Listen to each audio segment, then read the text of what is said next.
357 Magnum versus 45 ACP and short barrels, and what we have today is our classic Federal Hydra-Shok ammunition.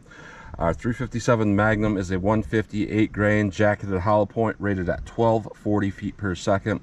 Our 45 ACP is a 230 grain jacketed hollow point rated at 900 feet per second. I'm going to do short barrels today, so my 2-inch Taurus 605 and 357 Magnum to test the 357 Magnum, and my 3.3-inch Smith & Wesson M&P Shield 45 2.0 to test the 45 ACP. Both these guns have basically the same amount of barrel travel in those, because you don't count the chamber and the barrel length with a revolver you do with the semi-auto. So 3.3 inches, take away the length of a 45, you got about 2 inches. Same thing here with the revolver.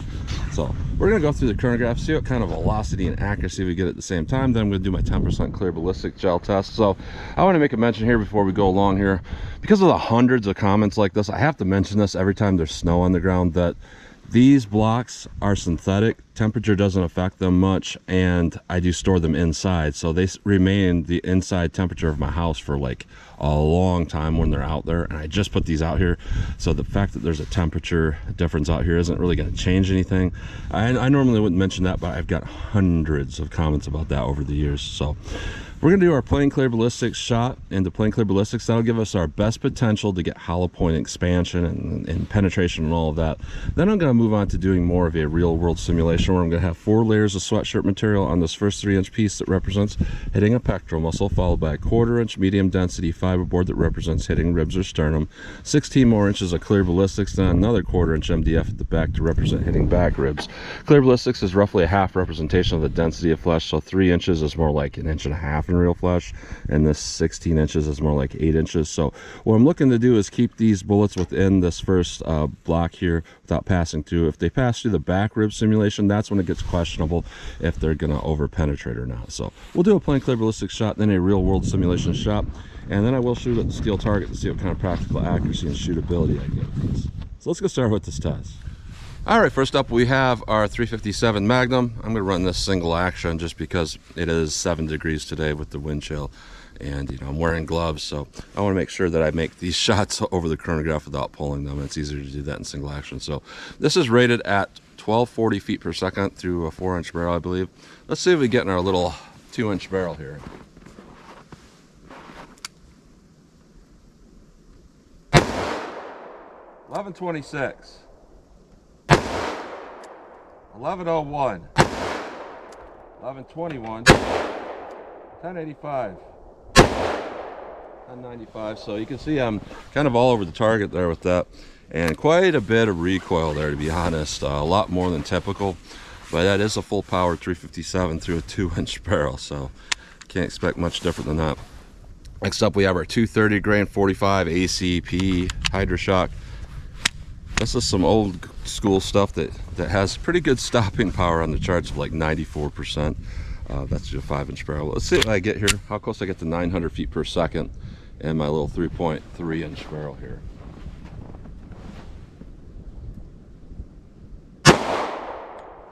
Yeah, I pulled that one down really far. It's these gloves and it's so cold. Let me do a little bit better here. 757.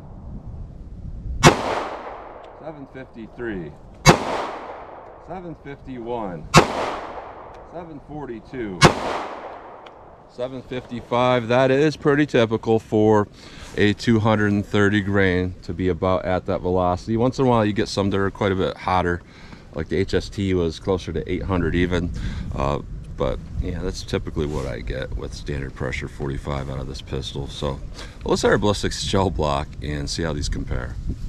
All right, first up our clear ballistics shot, our plain clear ballistics shot into plain clear ballistics, no fabric in the way that could potentially clog a hollow point, no rib simulation that can slow down its penetration. Our 357 Magnum. Let's see what this does.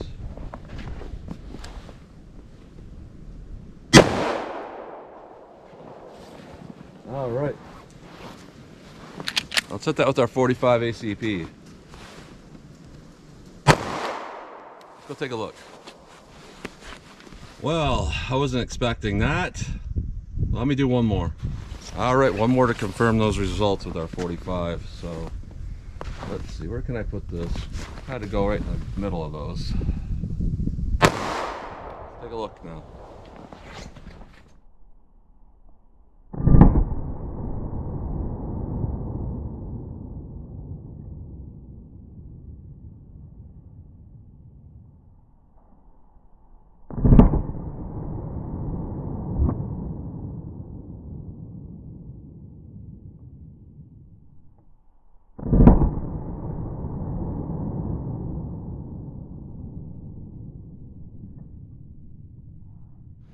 Yep. Not good performance. We confirm that now. Absolutely terrible with that 45. I mean, I've seen 45s expand at that velocity, so it's not the velocity alone. It's definitely a lot to do with the bullet design. You know, sometimes bullet designs are great, but if you drop to a certain velocity, they won't work, you know.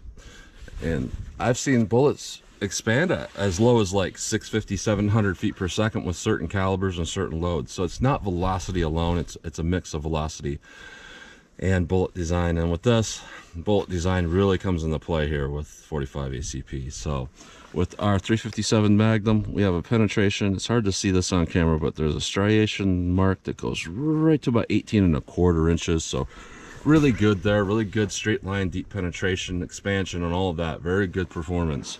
Now our first 45 ACP, Parallax will throw this off, but we were at about 27¾ and our second one there is at about 24¼ 24½. So yeah, just no expansion there with our 45 ACP. So let's put on our rib simulation, put in our rib simulation, and put on our fabric. That might change things up a little bit, because sometimes, you know, hitting something hard like ribs will cause a bullet to expand. Sometimes not. I don't think it will, but let's try anyways. So let's see what we do in our real world simulation. All right, our real world simulation: 4 layers of sweatshirt material, followed by 3 inches of clear ballistics that represents hitting a pectoral muscle, followed by a 1/4 inch MDF that represents hitting ribs or sternum. 16 more inches of clear ballistics and another 1/4 inch MDF at the back to represent hitting back ribs. So let's see what we get with our 357 Magnum.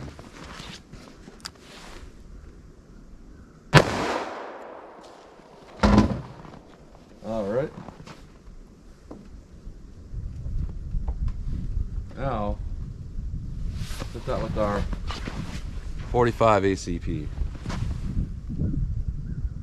Let's go take a look.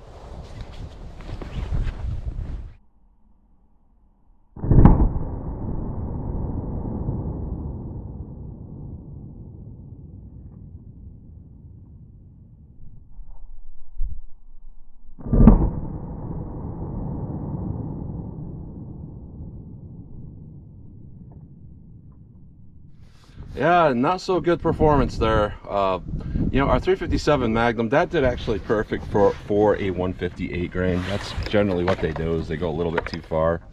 Here's our bullet, I just caught it. And because I took 2 shots on plain clear ballistics, and this is what we're seeing with the MDF shot and fabric, there's no reason to shoot it again because I don't see it performing better. So we went right through this back rib simulation, tumbling there. And we can see our 357 Magnum just nicked that rib simulation. So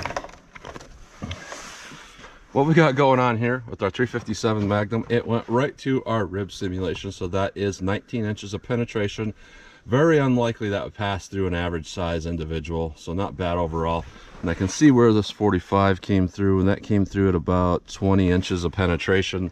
But that is quite a bit, you know, 20 inches while going through that back rib simulation would be, you know, 2-3 inches more in plain gel. So yeah, you know, I don't think it would necessarily over penetrate and go through an average size attacker. It's always been my calculation is if you go through 3 more inches of this, you know, that could represent the back fat on the outside of on the other side of the ribs through a front on shot, and that could, after going 3 inches further to like 22 inches, pass through someone. I don't think this would, so I think we're good on that account, and the fact that it is a 45 caliber would mean that this is very effective. So this is one of those things, like, did it do good in our ballistic test? No, but that doesn't mean it would not be effective. Being a 45, it would be very effective, even with it failing. But our 357 Magnum would definitely be a lot more effective. So let's pull these out of the block. We'll take a close-up look at these bullets. I'm going to share a steel and see what kind of practical accuracy and shootability I can get with these. All right, so here's a close-up look at these bullets going through plain gel. Here's our 45s and our 357. Our 357 had fantastic expansion, really good performance. And here's our 45s. There's our first one there. No expansion. And then here's our second one. And these do actually do very well out of my 5.3 inch Glock 41. But there's just not enough velocity there for that. Now through our real world simulation, here is our rib simulation I didn't show. Our 357 is there, and our 45 there. So you can see that, you know, even though we didn't get expansion, a 45 caliber hole is still just about as big going through that rib simulation as a 357 Magnum that's expanded. So because of that, realistically, it doesn't do that bad, but just no expansion.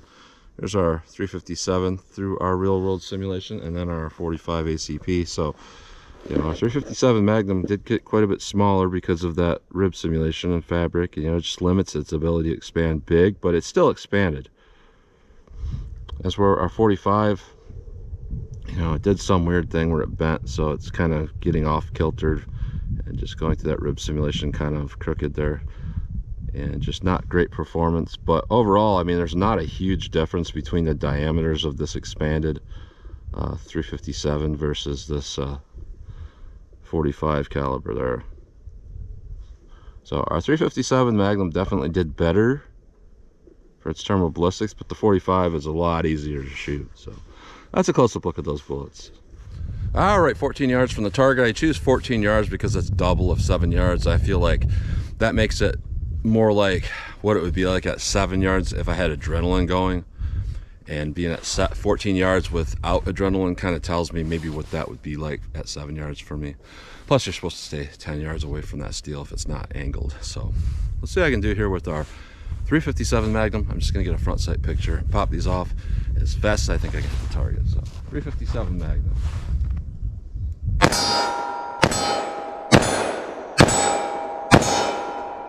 All right, so that would be this side of your aggressor there. That would be pretty bad.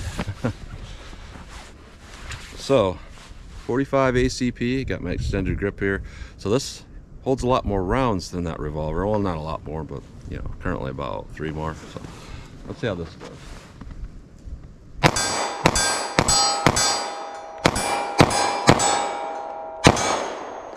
All right, so yeah, about half the recoil. So looking at this, you know, this is interesting here. What I'm going to say is, for personal defense, between these two choices, I'm honestly going to say the 45 is better. And I'm not going to back up from here because, it, you know, being 7 degrees wind chill, I want to limit my exposure out here. But the 357 Magnum absolutely did better. But what a lot of people don't tell you is it takes a lot more skill to control a 357 Magnum snub. You know, in the heat of the moment, if I was really popping off rounds where I don't get a great front sight picture, it's likely I'm gonna miss a lot of shots with that 357. As we're at the 45, it's got a natural feel to it where it lifts up a certain slow speed and comes back down. It just has a thing where it's likely I'm gonna land a bunch more shots. So I'm not saying that this 45 is performing great, because it's not. It's performing terribly compared to other more modern 45s. But between these two, I would pick the 45 myself, just so I have better control of my shot placement. So interesting performance overall. So that's what you get today. So as always, comment, share, and like. And thanks for watching.